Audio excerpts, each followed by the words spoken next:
D'abord avec prudence, parce que le résultat des négociations actuellement en cours n'est pas connu au moment où je vous parle.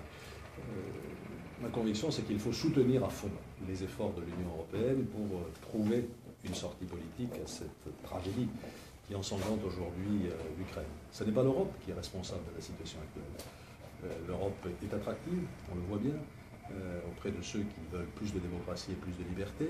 L'Europe a tendu la main à l'Ukraine. Elle a proposé un accord d'association et de libre-échange ambitieux l'année dernière à Vilnius. Elle a aidé financièrement l'Ukraine, elle est prête à le faire à nouveau. Et le blocage, il vient de Moscou.